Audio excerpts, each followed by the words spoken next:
On parle de liberté d'expression, on parlera évidemment tout à l'heure de la fermeture de C8, mais je voulais vous faire réagir aussi, toujours dans l'interview fleuve de François Bayrou, qui n'écarte pas l'idée d'un référendum sur la question des retraites. Les partenaires sociaux, vous le savez, sont réunis depuis hier pour discuter de cette réforme, de la réforme des retraites. Alors je vais vous faire d'abord écouter Frédéric Souillot, secrétaire général de Force ouvrière, qui a déjà claqué la porte, suivi d'Étienne Blanc, sénateur LR du Rhône, qui trouve que les engagements du Premier ministre sont un peu flous. Ni le périmètre, ni la méthode ne nous convient. Nous, ce qu'on demande, c'est l'abrogation de la réforme des retraites de 2023. Vous savez, les référendums, on nous en promet à chaque fois qu'il y a une petite crise. Et quand est-ce qu'ils arrivent ? Jamais. La position du Premier ministre, je dois bien avouer qu'elle m'interroge. D'un côté, le Premier ministre dit, écoutez, s'il n'y a pas de solution trouvée par les partenaires sociaux, on en restera au système actuel. Puis de l'autre côté, il dit finalement, il faudrait peut-être passer par la voie d'un référendum. Donc je trouve cette pensée un peu complexe, et en tout cas, elle mérite d'être éclairée. Raphaël Steinville, j'avoue que j'ai eu la même interrogation que le sénateur. C'est vrai que c'est un petit peu complexe. Donc c'est complexe, mais imaginons un seul instant que François Bayrou parvienne à imposer l'idée d'un référendum sur les retraites.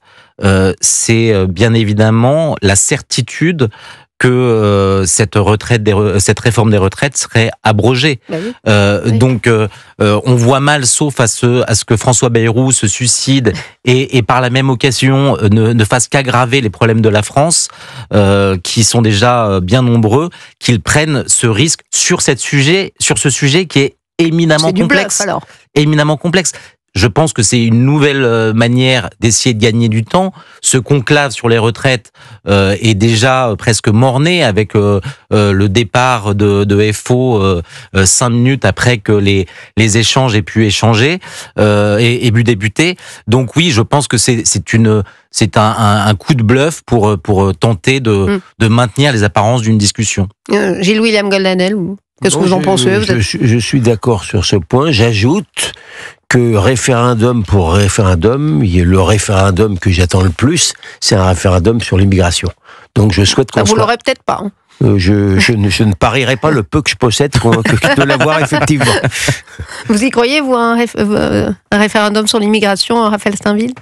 Ça fait plus de 40 ans que les Français ont été privés de toute expression sur ce sujet. Je vois mal aujourd'hui le gouvernement prendre ce risque, alors même que c'est une attente extrêmement forte des Français et qui probablement aurait un résultat extrêmement clair et qui conforterait notamment la politique du ministre de l'Intérieur. Et j'ajoute, pour aggraver encore nos chances, c'est que on se pose la question de savoir, les juristes s'arrachent la tête pour savoir si ce référendum serait constitutionnel ou pas. Fallait y venir. Et avec Richard Ferrand maintenant à la présidence, je parierais encore moins.